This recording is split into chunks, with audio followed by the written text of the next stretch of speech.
ಪ್ರಿಯರೇ, ನಾನು ಮೊನ್ನೆ ನನ್ನ ಕೊಲೀಗ್ ಹತ್ರ ಮಾತಾಡಿಸ್ತಾ ಇದ್ದೆ. ಅವರು ಸುಮಾರು ದಿವಸ ಕಾಣಲಿಲ್ಲ, ಎಲ್ಲಿದ್ರಿ ಅಂತ ಕೇಳಿದೆ.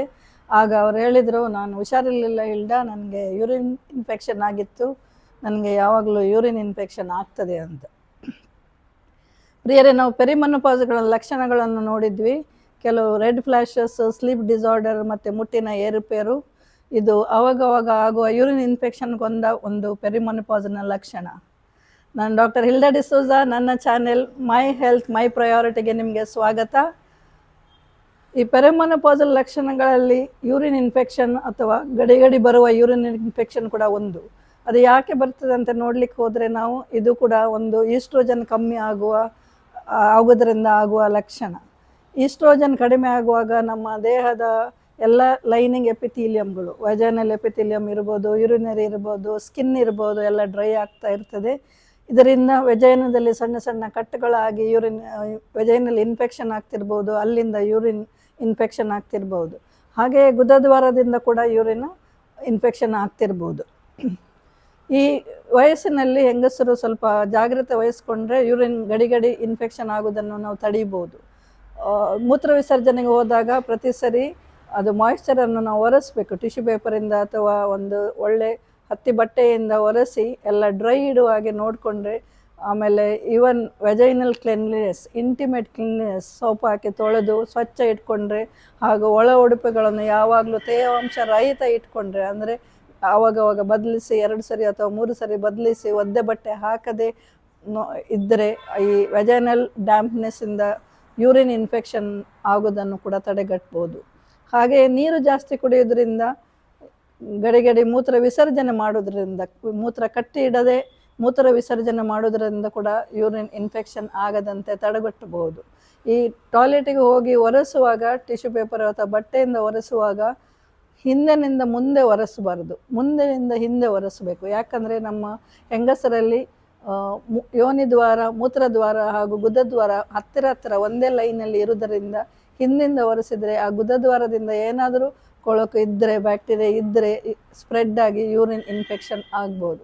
ಹಾಗೆ ನೀವು ಗೈನಕಾಲಜಿಸ್ಟ್ ಹತ್ರ ಹೋದರೆ ಈ ಯೋನಿ ಡ್ರೈನೆಸ್ ಅಥವಾ ಉರಿಯೋದು, ತುರಿಸೋದು, ಡಿಸ್ಚಾರ್ಜ್ ಏನಾದರೂ ಅಂತ ನೀವು ಹೋದರೆ ಈ ಪ್ರಾಯದಲ್ಲಿ ಅವರು ಕೆಲವು ಕ್ರೀಮ್ಸ್ ಕೊಡ್ತಾರೆ. ಅದು ಲುಬ್ರಿಕೆಂಟ್ಸ್ ಕ್ರೀಮ್ ಇರ್ಬೋದು ಅಥವಾ ಲೋ ಡೋಸ್ ಈಸ್ಟ್ರೋಜನ್ ಕ್ರೀಮ್ಸ್ ಇರ್ಬೋದು. ಅದು ಹಚ್ಚಿದರೆ ಸ್ವಲ್ಪ ಉಪಯೋಗ ಆಗ್ತದೆ, ಹಾಗೂ ಗಡಿ ಯೂರಿನ್ ಇನ್ಫೆಕ್ಷನ್ ಬರುವುದನ್ನು ನಾವು ತಡೆಯಬಹುದು.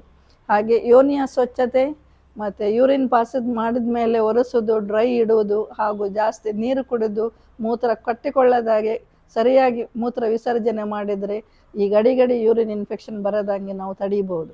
ಇನ್ನು ಕೆಲವರಿಗೆ ಈ ವಯಸ್ಸಿನಲ್ಲಿ ಯೂರಿನ್ ಕಂಟ್ರೋಲ್ ಮಾಡಲಿಕ್ಕೆ ಆಗೋದಿಲ್ಲ, ಲೀಕ್ ಆಗ್ತದೆ, ಸೀನಿದ್ರೆ, ಕೆಮ್ಮಿದ್ರೆ, ಮೂತ್ರ ರಟ್ತದೆ ಅಂತ ಕಂಪ್ಲೇಂಟ್ ಇರ್ತದೆ. ಇದು ಕೂಡ ಪ್ರಾಯ ಆಗುವಾಗ ನಮ್ಮ ದೇಹದ ಟಿಶ್ಯೂಗಳು, ಸ್ಪೆಷಲಿ ಜನನೇಂದ್ರಿಯದ್ದು ಏರಿಯಾದಲ್ಲಿ ಟಿಶ್ಯೂಗಳು ಲೂಸ್ ಆಗುವುದರಿಂದ ಹಾಗೂ ಆ ಯೂರಿನ್ ಇದರದ್ದು ಮೂತ್ರಕೋಶ ಕೆಳಗೆ ಜಾರುವುದರಿಂದ ಈ ಕಷ್ಟ ಆಗ್ತಿರ್ಬೋದು. ಇದಕ್ಕೆ ಕೂಡ ನೀವು ಗೈನಕಾಲಜಿಸ್ಟನ್ನು ಕನ್ಸಲ್ಟ್ ಮಾಡಿ, ಸ್ವಲ್ಪವೇ ಆದರೆ ಅಥವಾ ನೀವು ಇನ್ನೂ ಹೆಂಗಿದ್ರೆ ಗೀಗಲ್ಸ್ ಹೋಲ್ಡ್ ಅಂತ ನಾವು ಮಾಡ್ತೇವೆ ಎಕ್ಸಸೈಸಲ್ಲಿ ಅಥವಾ ಯೋಗದಲ್ಲಿ ಹೇಳಿಕೊಡ್ತಾರೆ.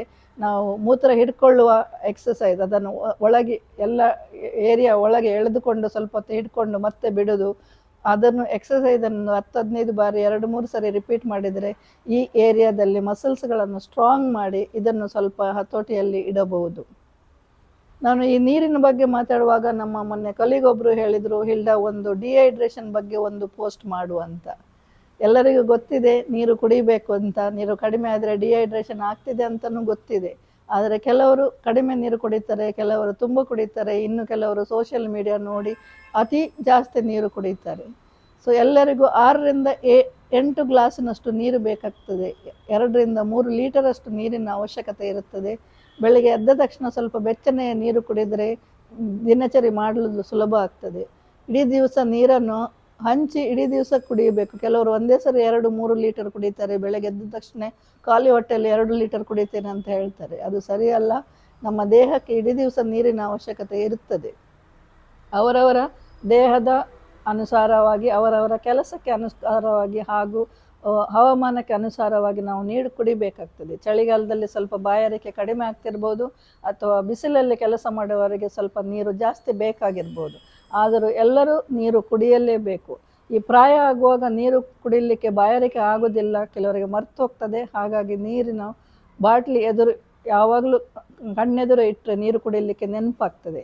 ಮೊನ್ನೆ ಒಬ್ಬರು ಹೇಳ್ತಾ ಇದ್ರು ಪ್ರಾಯದವರು, ನನಗೆ ಈಗ ಬಾಯಾರಿಕೆ ಆಗೋದೇ ಇಲ್ಲ, ನಾನು ನೀರು ಕುಡಿಯೋದೇ ಇಲ್ಲ, ನಾನು ನೀರು ತರುವುದೇ ಇಲ್ಲ ಅಂತ. ಅದು ಸರಿಯಲ್ಲ. ಪ್ರಾಯ ಆಗುವಾಗ ಇನ್ನೂ ನೀರಿನ ಅವಶ್ಯಕತೆ ಜಾಸ್ತಿ ಆಗ್ತದೆ. ಎಲ್ಲರೂ ನೀರನ್ನು ಕುಡಿಯಲೇಬೇಕು. ನೀವು ಹೇಳ್ತಿರ್ಬೇಕು, ನೀರು ಕುಡಿದ್ರೆ ನನಗೆ ರಾತ್ರಿ ಟಾಯ್ಲೆಟಿಗೆ ಹೋಗಲಿಕ್ಕೆ ಎಚ್ಚರ ಆಗ್ತದೆ, ನಾನು ಹೋಗ್ಬೇಕಾಗ್ತದೆ. ರಾತ್ರಿ ಎಚ್ಚರ ಆಗ್ತಿರೋದ್ರೆ ರಾತ್ರಿ ಕುಡಿಯೋದನ್ನು ಸ್ವಲ್ಪ ಕಡಿಮೆ ಮಾಡಿ, ಮಲಗುವ 2-3 ತಾಸಿನ ಮುಂಚೆನೇ ನೀರು ಕುಡಿಯೋದನ್ನು ಸ್ಟಾಪ್ ಮಾಡಿ, ಆದರೂ ಹಗಲಿಡೀ ನೀರು ಕುಡಿತಾ ಇರಿ. ಕೆಲವರು ಹೇಳ್ತಿರ್ಬೋದು, ನಮಗೆ ಟಾಯ್ಲೆಟ್ ವ್ಯವಸ್ಥೆ ಇಲ್ಲ, ನನಗೆ ನೀರು ಕುಡಿದ್ರೆ ಇಡೀ ದಿವಸ ಟಾಯ್ಲೆಟಿಗೆ ಹೋಗ್ಲಿಕ್ಕೆ ಆಗೋದಿಲ್ಲ, ಹಾಗಾಗಿ ನಾನು ನೀರು ಕುಡಿಯುವುದೇ ಇಲ್ಲ ಅಂತ. ಕೆಲವರಿಗೆ ಕೆಲಸದ ಕಡೆ ಟಾಯ್ಲೆಟಿನ ವ್ಯವಸ್ಥೆ ಇರುವುದಿಲ್ಲ, ಅಥವಾ ದೂರ ಇರ್ತದೆ, ಅಥವಾ ಪ್ರಯಾಣಿಸುವವರಿಗೆ ಟಾಯ್ಲೆಟಿನ ಆ ವಾಸನೆ ನೋಡಿ ಅಥವಾ ಟಾಯ್ಲೆಟೇ ಇಲ್ಲದೆ ನೀರು ಕುಡಿಯುವುದನ್ನು ಕೂಡ ಕಮ್ಮಿ ಮಾಡ್ತಾರೆ. ಆದರೆ ಈ ವಯಸ್ಸಿಗೆ ಬರುವಾಗ ಗಡಿ ಯೂರಿನ್ ಇನ್ಫೆಕ್ಷನ್ ಆಗುವುದನ್ನು ತಪ್ಪಿಸಲಿಕ್ಕೆ ನಾವು ನಮ್ಮ ಜಾಗ್ರತೆಯನ್ನು ಮಾಡಲೇಬೇಕು. ಹಾಗೆಯೇ ನೀರು ಜಾಸ್ತಿ ಕುಡಿಯೋದ್ರಿಂದ ಈ ಚರ್ಮ ಸುಕ್ಕಾಗುವುದನ್ನು ಕೂಡ ತಡೆಯಬಹುದು. ಪ್ರಾಯ ಆಗ್ತಿರುವಂಗೆ ಚರ್ಮ ಒಣಗ್ತಾ ಹೋಗ್ತದೆ.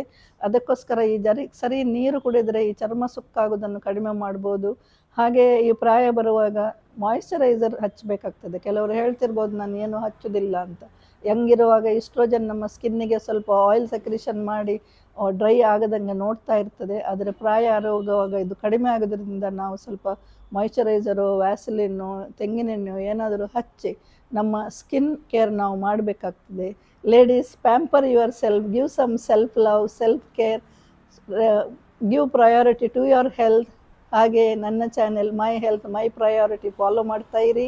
ಮುಂದಿನ ಸಂಚಿಕೆಯಲ್ಲಿ ನೀವು ಕಾಯ್ತಾ ಇರುವ ವಿಷಯ ಬೊಜ್ಜು ಅಥವಾ ಮೆನೋಪಾಸ್ ಬರುವಾಗ ವೆಯ್ಟ್ ಗೇನ್, ಇದನ್ನು ಹೇಗೆ ಎದುರಿಸೋದು, ಇದಕ್ಕೆ ಏನು ಮಾಡ್ಬೋದು ಅಂತ ಮುಂದಿನ ಸಂಚಿಕೆಯಲ್ಲಿ ನೋಡುವ. ತಪ್ಪದೇ ವಾಚ್ ಮಾಡಿ ಹಾಗೂ ನನ್ನ ಚಾನೆಲ್ ಫಾಲೋ ಮಾಡಿ. Thank you.